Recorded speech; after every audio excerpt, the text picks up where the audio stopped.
Okay, welcome back, and thank you very much for joining us. If indeed you are just arriving, our guest is Dr. Tunji Abayomi, constitutional lawyer, and we are looking at the nationwide industrial strike and exploring its legal aspects. So just before we went on break, Dr. Abayomi was saying that, quite frankly, that is after he had explained that there are people to whom it is not legal to go on strike because it is so stated in the law. But then he went on to say, but part of this whole issue is that there's a lot of anger. I thought I'd let you expand a bit on what you meant. You see, when the people of a nation perceive their government as pitiless, I'm talking of perceive. Now, I'm not saying the government yes. pitiless. But if that is the perception... But I'm saying that when they perceive the government as pitiless and lacking in compassion, they disregard the law and act in anger, irrationally. That's typical worldwide from human evolutionary progression. Now, if we follow the dialogue in the social media, there is obviously a lot of anger that the National Assembly is able to buy cars, expensive cars, import expensive cars, at a time when the nation is going through a lot of pain and the people are struggling to eat. Yeah. And this issue is placed on the perception that even what is paid to the legislature, the legislator, is ungodly. Yeah. Because By comparison. By comparison, if you look at the minimum wage and we compare it to annual salary, even to monthly salary, I think I understand they make about 28 million or thereabout in a month. So the monthly salary of, for example, a senator, we are talking of over 200 years of hard work for a worker to make a monthly salary. Like that. Now, but the money that is paid to the government officials, particularly the legislature, is made through the sweat, the labor, the struggle of the people. The people. So including the Nigerian worker. Including the Nigerian worker. So when you now look at it, okay, monkey they work, baboon they chop. And when you have that kind of situation, you lose control. You lose rationality. It becomes an emotional It is issue. like the Russian, a few years under one of the presidents of Russia. He said a hungry mouth does not understand the language of persuasion. That is really the situation in our country. So decisions of government need to take into consideration, and I want to emphasize this, decisions of government need to take into consideration the consequences in terms of effect, concrete direct effect, and perception the effect of the people. The effect on the perception of the people. The perception effect on the people. You can now, for example, say to the people, with due respect, the people just disregard what you are saying. You are talking nonsense. Because as far as they are concerned, they see you riding about in a look. I even have that kind of situation. in my situation where, for example, I was entitled to buy a brand new car in one place that I was appointed. I was entitled to a brand new car. And we look at a brand new car, it's going to cost over 100 million. I said, I can't ride that car. It will be scandalous. Now, that thought is extended in the commentary of Nigerians when they see the legislators, the public servants, everybody, party officials, the presidency, they see the long queue. I mean, what are those? Yes. Entourages. Yes. And people begin to wonder: are we in the same country? Are we in the same doing country? things whereas we can't say that every country should become like a socialist Yes. country where we read that some leaders are driving around in a Peugeot. Yeah. Maybe that's not our style. Yes, that's not our style. But the opulence that is on constant display. Opulence that is constantly displayed by the leaders of government who are actually supposed to be the servants of the people and let's go back to the and word. protect their own interests. And let's go back to the word we started off with. It's legal. Yes. It's legal for these people to be this way you explain yes, that has now led to the anger. Yeah, but we're now questioning the legality of the NLC strike. That is it, but it's just like I was telling you. But when I said I cannot ride on a brand new car at the expense that was a moral decision you took people individually. People were telling me, this is your right now. It's your entitlement, yes, and so on and so forth. But leadership, your ethics. Leadership requires compassion, rationality, understanding. It must be, it cannot be insensitive to the environment. So maybe these are some of the things, as we're looking at this whole matter about the legal angle to the strikes, these are some of the things that going forward, government and all of them in the National Assembly, yes, whether it's Senate, whether it's House of Reps, they need to be thinking about. From the top, they need to be thinking about. Because you present in that way. No fault of theirs. Yes. It's legal. It's the entitlement. Yes. But there's this whole matter of the ordinary person is going to arrive at the word you used, is going to arrive at the perception that they don't care. They don't care. They don't care. They are pitiless oligarchy.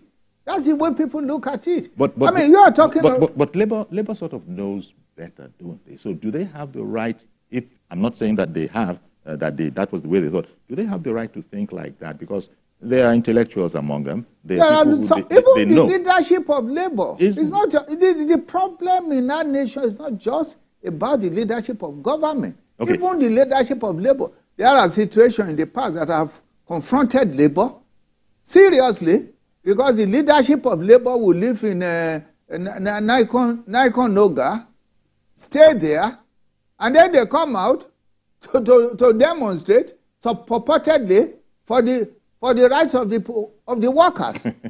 You understand what I mean? I do. I have fought against this. Yes. Let me bring on Ken. Good morning, Ken. Where are you calling from? But welcome. Ken. Ken calling from Abuja. Good morning. Oh, dear. Don't tell me you can't hear us. Ken, can you hear us? Dr. Ken. Okay. Is it because I didn't put doctor? Dr. Ken. Good morning, sir. Yes, I was your guest on June 12th. You remember? Oh, thank you for that too. Thank you very much for calling in. Yes. How are you today? Very well, thank you. Go ahead, please. Thank you for that. Okay. Yeah, I'm fine. Okay, let me go straight to the point. I agree with the lawyer there. I agree with the learned. Yes, I agree with the lawyer there that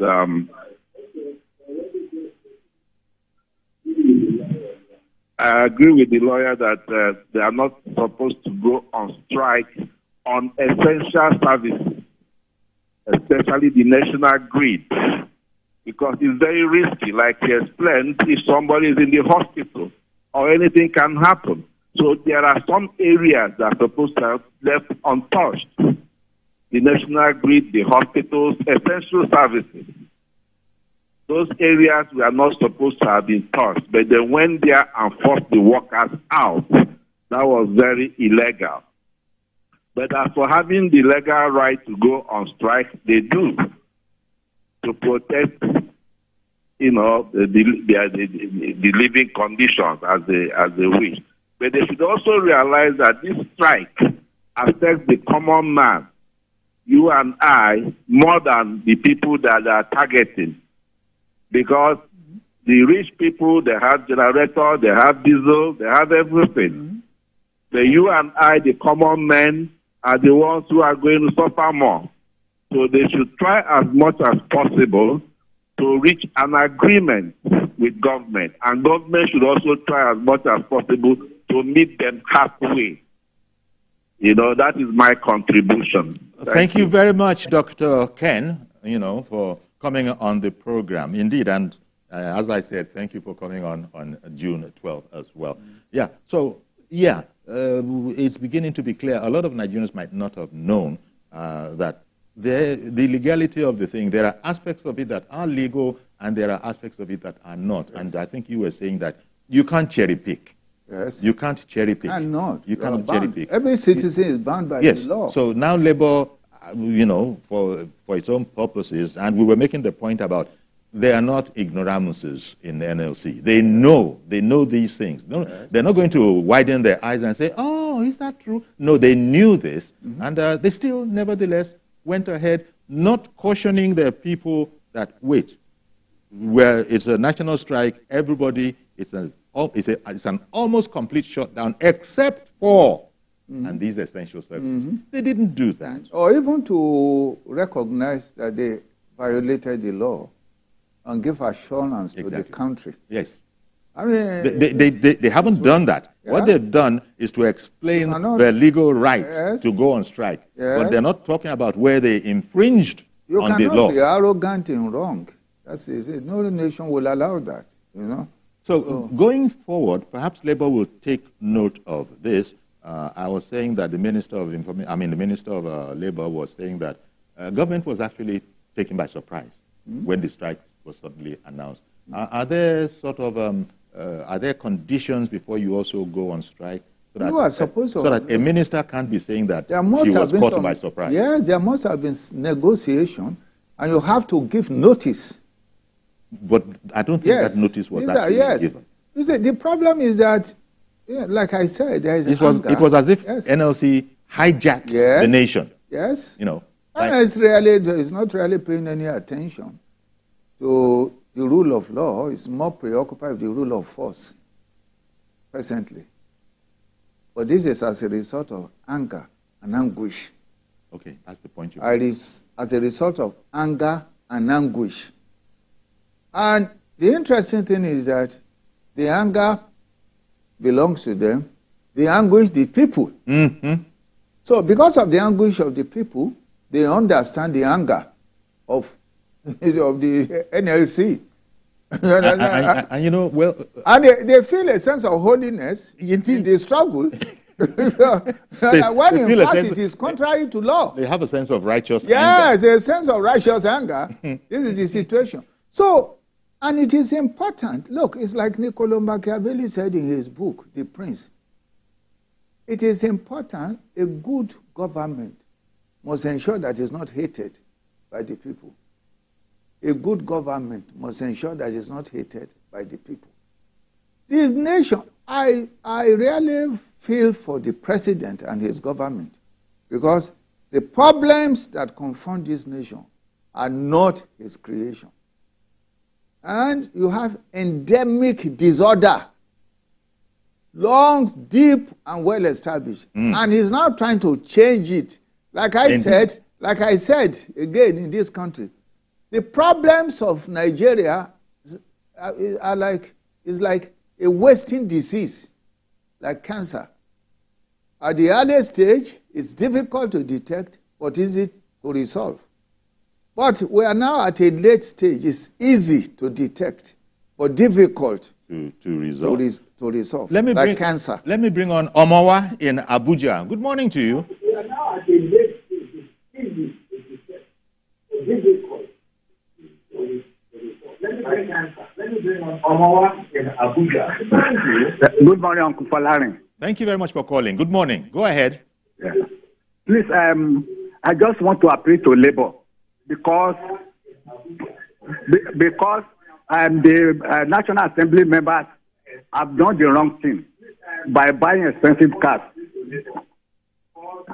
That does not mean that the Labour tools should not be patriotic, asking for a very horrendous amount in this type of economy. I think what Labour should be talking about is how the government can get down the prices of goods and commodities.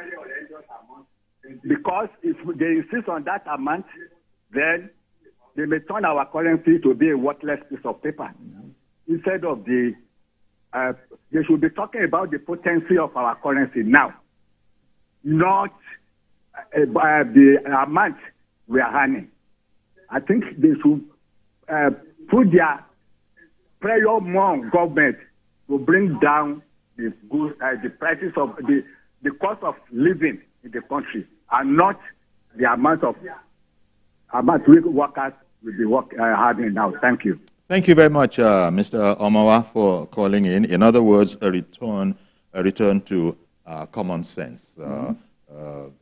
What do you think of government's handling of, because government, in responding, even when they said they are relaxing, which is what we interpreted as suspending the strike, the government hasn't said, maybe government hasn't put a foot wrong, but that strike was illegal, but government hasn't underlined that point. Part of a normal strategy. I think the executive government has actually tried to understand the anguish, yes, generally by its decisions. For example, I really have to commend the president when he came out that, look, traveling abroad and all this traveling with a lot of delegations and so on and so forth, he stopped it. Then there are lots of other steps he took within the executive arm of government.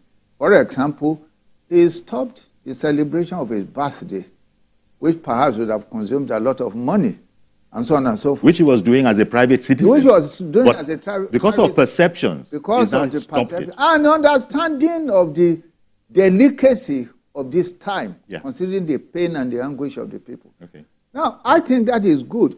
I think it's important to build faith in government through decisions of government officials. But we haven't heard anything from the National Assembly.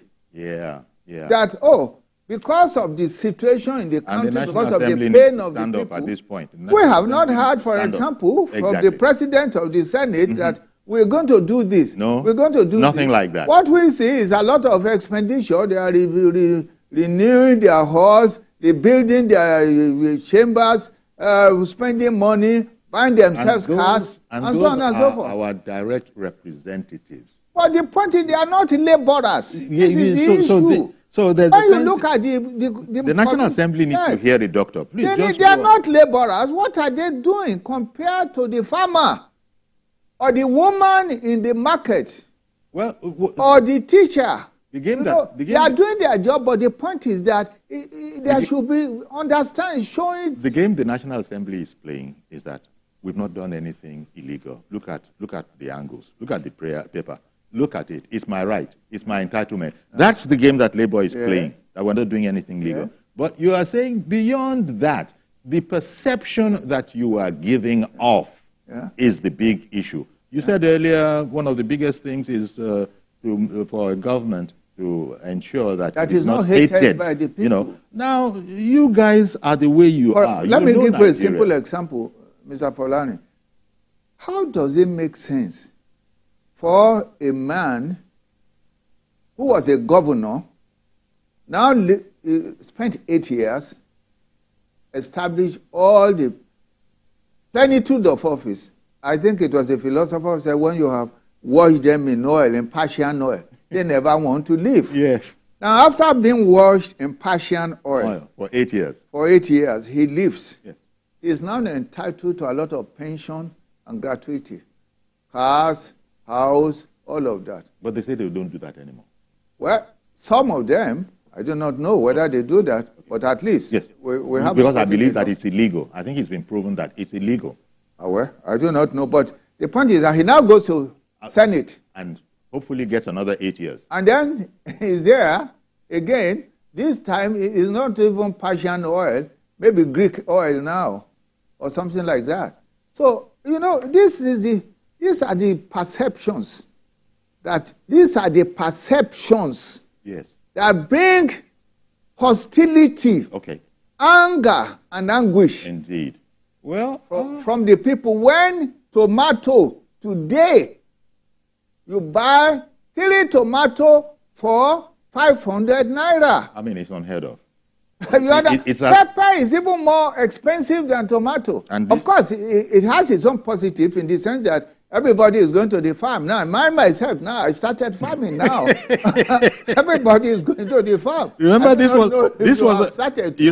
was a thing Obasanjo was advocating back in this Operation Feed the Nation Day. Yes. Find a patch in your backyard there. And even in those days, when we were in school, we had gardens. Yeah, you're right. School gardens. School gardens. Each of us had school gardens. Well, all of that disappeared. So we have to return to common sense as a nation, as a people.